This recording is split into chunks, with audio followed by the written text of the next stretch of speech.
Stala from the Tiger-Cat. I'm going to talk about a few points. I got about 5 pointers for you today about different things that might make you a better receiver. The first one we're talking about is catching. So there's basically a few tips about catching. First, you want to create a triangle. So anywhere your hands go, your eyes got to go. So one person taught me is Milt Stegos to catch with your eyes. Wherever the ball goes and you put your eyes, your hands will automatically go there, right? So if you're not looking, you're not able to see it. If you put your eyes up and you track the ball, your hands are automatically going to go there. So you create a triangle. If the ball gets below you, you put your pinkies together and you create a cradle. Okay, so there's a few ways of catching. You can either catch it this way or this way. Different coaches talk about different techniques. The first thing is, if you catch it this way and you drop a ball, so if I catch it and I drop it, it might drop to the ground. If I catch it sideways and I bobble it, I can actually maybe bobble and still catch it. So whichever way is easier for you to catch, do it that way. But the best way is just catch the ball. The second thing I'm going to talk about today is tucking the football. As a great receiver, you always want to tuck the football away after you catch it to protect it. The one thing I always talk about is when you play catch with your friends in the park, practice good habits. So if you catch a football, just tuck it. Nobody will notice. Just practicing those little things will make you a better receiver all the time. So when we catch a football, we always want to put it away, right? The 5 points of tucking the football is your fingers. So you can have a different hold on.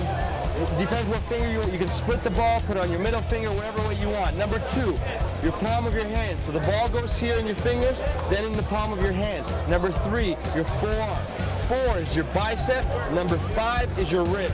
Guys, whenever catching a football, even with your friends at a park, make sure you always tuck it to practice good habits. Hey, the third tip I'm going to talk to you about today is using your waggle or motion on the line. A lot of receivers don't understand that you can actually do this. So when you're stationary, you have a defender right in front of you, you can actually move laterally on the line before the snap of the waggle. So using it for your release or to try to get across the field to get advantage on your receiver. So whenever you're on the line, you're always allowed to move. So try to use that to your advantage. Being able to use your motion or your waggle to your advantage definitely helps the receiver. As a slot back, we get to motion down to the line of scrimmage. And for me, I really believe this is a big advantage to take advantage of the defender. If I can properly waggle down to the line to maneuver my defender or move him in a certain direction, I can take advantage of that in order to run a proper route. So if I have a defender in front of me and I jog up to him, he's not really going to back up because he doesn't feel threatened.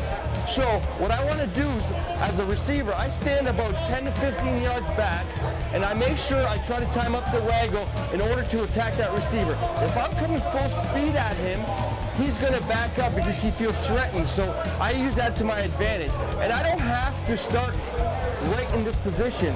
I can start 5 yards from that position as long as I end up in my position as a receiver. So you have to understand that. The next thing after using your waggle is running the route. Okay, basically you got to have a plan. To me, it's an artwork. So basically you have to maneuver your defender wherever you want to go. You know where you're going, he does not. So you can put him in positions in order to use it to your advantage. I'm going to talk about a couple different ways how to get out of your break. Okay, the first one I'm going to talk about is breaking down and getting out of your break either, to the left or to the right on an in-cut or out cut, okay? So basically if we're lined up on the line, again, we can use your waggle. Once I get going forward, I want to sink my hips and put my shoulders over my feet and then plant my foot and break to the out or to the in, whatever it is. But the one thing kids always do is slip and do other things. So we try to concentrate having our shoulders over our feet in order to plant either direction. A lot of kids slip. We look at why. The first thing is maybe your foot is outside your body frame. So if you're going to plant here and your shoulders are here, you're going to slip. So you got to make sure your shoulders are over your feet getting out of your breaks. So that's basically how to break down. I'm going to talk about another receiver cut, which is called the speed cut. Basically, if I have a defender off 10 yards and I don't need to go to 10 yards, I just want to get out of my break, we call it a speed cut. So basically what I do is just roll into it. But you got to be sharp. You can't roll to 5-6 yards. You got to roll about 2 to 3 yards. So instead of breaking down, all I'm going to do is just roll my foot and break out this way. So that's a speed cut. The other thing I want to talk about is the most important part of a route is basically after you break down, that's where you create your separation, because it does not matter if your defender's on your hip. You know you're going that way. Once you put your foot in the ground, from point A to B is the most important, is where you create separation. If I jog away from my defender, he's going to catch up. If I sprint and get out of my break, that's where I create my separation. So just remember that. Hey, I'm Dave Stala from the Tiger-Cats. Convert attempt to tie it. And it's tied. Play like the pros with it. HWMFA. Dave Stala has been the star in this drive.